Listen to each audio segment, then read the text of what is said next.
Donc j'ai un crocodile que j'aimerais bien modéliser. Alors j'ai fait un peu ref avec différentes choses ici. Donc c'est plutôt celui-là que je voulais faire. Euh, donc il y a parfois un danger ici à s'attaquer à des choses qui sont trop complexes. Donc j'ai vu par exemple Timon dans Le Roi Lion. Alors le personnage est vraiment, vraiment chouette, vous voyez. Mais le souci qu'on a avec Timon, entre autres, c'est que c'est du Disney, vous voyez. Et que vous risquez de faire le cousin de Timon, vous voyez. J'ai envie de dire le cousin attardé, peut-être. Donc il y a le danger ici de rater, de rater la modélisation, vous voyez. Parce que tout le monde connaît ce personnage-là. Donc si vous le foirez, bah, tout le monde le verra. Si vous prenez un personnage quelconque, un peu inconnu, vous avez l'opportunité d'agencer les formes un peu comme vous le voulez. Il y a une certaine forme de liberté. De plus, le problème avec Timon, c'est que il a un visage qui est très plastique, qui est très malléable, on va dire. Vous voyez, il fait des grands sourires, de grandes expressions. Et tout ça, ça réclame un niveau technique qui est quand même très très très poussé. Vous voyez, donc si on a par exemple un oiseau ou un dragon, ou si on a un personnage avec un masque, avec un casque, on se limite, on a moins de soucis au niveau de l'animation, au niveau du rigging. Donc faites attention aussi à ça, d'avoir un personnage extrêmement expressif comme par exemple un mignon. Je déconseille totalement. Alors la modélisation est peut-être facile, mais alors l'animation, ça va être un cauchemar. Vous voyez, ici on a un personnage qui pourrait être relativement simple. Vous voyez, on a une mâchoire assez rigide, on a juste les yeux et on peut se contenter de quelque chose de simple. Au niveau du caractère aussi, on a peut-être un personnage, c'est peut-être juste un garde, quelqu'un d'assez assez rigide. Là, par exemple, on a déjà un niveau de complexité au niveau de l'animation du visage qui est. On voit que c'est beaucoup plus mobile, hein. Dès que c'est plus mobile, c'est plus compliqué. Et ça va être frustrant pour vous peut-être de ne pas arriver à faire quelque chose d'aussi chouette que ça. Vous voyez ici, on a quelque chose qui pourrait être, au niveau animation, qui pourrait être assez basique. Les yeux bougent. On a une ouverture de bouche, un peu comme le Muppet Show. Moi, je crois que c'est ça que vous devez viser comme type de personnage. Au niveau de l'animation, je parle, hein, au niveau de la mobilité du visage, quelque chose de simple. Ouverture simple de bouche, et on fait bouger les yeux, et et on peut faire évidemment cligner les yeux assez facilement. Ça va? Donc là, c'était la petite remarque pour le choix du personnage. Et maintenant, bien, on va voir comment on importe ça. Donc l'image, je vais ici dans ZBrush, je vais premièrement, c'est créer une Z-sphère, pas une sphère, une Z-sphère. Je clique gauche, et quand je relâche le clic gauche, attention, hop, j'appuie sur T. Et le T me permet de rentrer en mode edit. Alors c'est bête, je m'attarde là-dessus, mais beaucoup le foirent. Donc comment on peut foirer son truc? Je réinitialise, je vous montre. Je vais créer une Z-sphère, j'appuie pas sur T, et je recrée une Z-sphère. Et puis, mais pourquoi j'arrive pas à tourner autour? J'aimerais bien tourner autour, moi. J'arrive pas. C'est parce que vous n'appuyez pas sur T au bon moment. Ok. Donc, si je veux tourner autour, je crée une Z-sphère, j'appuie sur T. Ok. Maintenant, j'arrive à tourner autour de la Z-sphère, mais on voit qu'il y a plein de Z-sphères ici qui ont été créées, qui sont inutiles.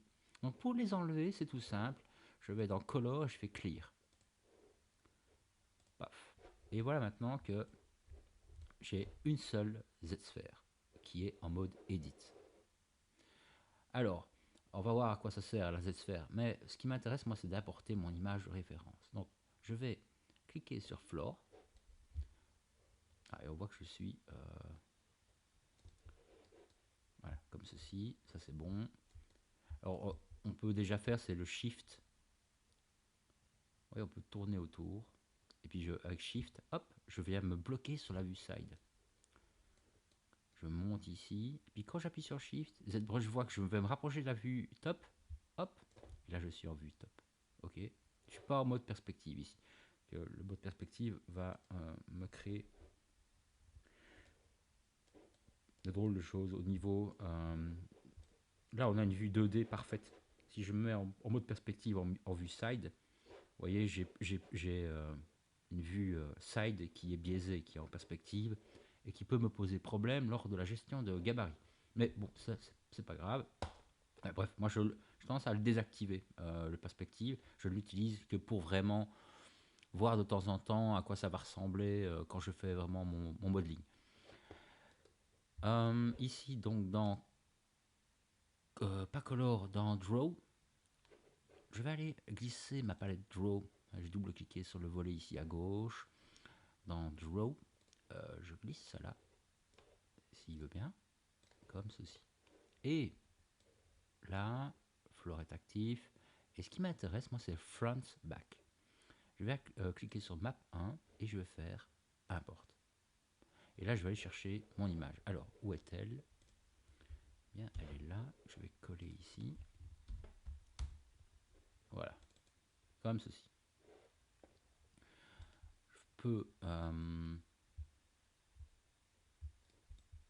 voilà, ce qu'on n'a pas vu ici, moi, c'est la navigation. Donc, je l'explique à la souris, puis après, il faudra que vous trouviez comment paramétrer votre tablette. Ça va? Donc, il y a le Alt, clic droit Alt pour zoomer. Si je fais un clic gauche en dehors, on tourne. Je peux verrouiller, enfin me bloquer sur une des vues avec Shift. Et on a le Alt, clic droit pour faire un pan. Ok? Donc, le plus dur c'est le zoom. Alt, clic droit, Alt. Je crois qu'il y a d'autres raccourcis pour le zoom, mais c'est toujours ce que j'ai fait. En tout cas, si dans votre interface, vous voyez qu'elle loupe, ne l'utilisez pas, surtout pas, parce que ça va zoomer sur votre document et ça va pixeliser. Donc ne faites jamais ça. En réalité, quand on fait Alt, clic droit, Alt, on ne fait pas un zoom, mais on fait un scale, étrangement. Donc renseignez-vous sur ZBrush et la façon dont il gère les pixels, les polygones, mais on n'est pas sur de la vraie 3D. Dès qu'on relâche la souris, qu'on est sur une image fixe, on ne tourne pas dans le document, on est sur de la 2D. Et c'est pour ça que quand on zoome avec la loupe, on zoome sur un document tel que Photoshop. Et donc ça pixelise. Hein. Donc ici, dès que je bouge, hop, ZBrush quelque part convertit mes pixels en pixels, donc en 3D. C'est-à-dire des pixels 3D. Donc voilà. Donc ici, on a la possibilité de modifier le gabarit. C'est bien le gabarit qu'on va ajuster par rapport à la Z-sphère. Donc ici, en hauteur, voilà, à vous de voir comment vous voulez que ce soit. Hein, alors dommage que j'ai pas un gabarit un peu plus classe que ça. Mais généralement, à moins que vous soyez dans un studio, c'est ce que vous allez avoir. Donc, horizontal, vertical, et ce qui est important ici, moi je trouve, c'est le fill mode. Si je suis en mode 3, vous voyez, eh bien, on a une transparence. Ça peut être pratique. Donc, vous pouvez passer de 0, évidemment, ça, on ne veut pas pour l'instant. Vous voyez, vous pouvez passer de différents fils suivant ce que vous aimez avoir comme affichage. Ça, c'est à vous de voir. Donc, je vais, je sais pas moi, prendre le 2. Je vais commencer maintenant à utiliser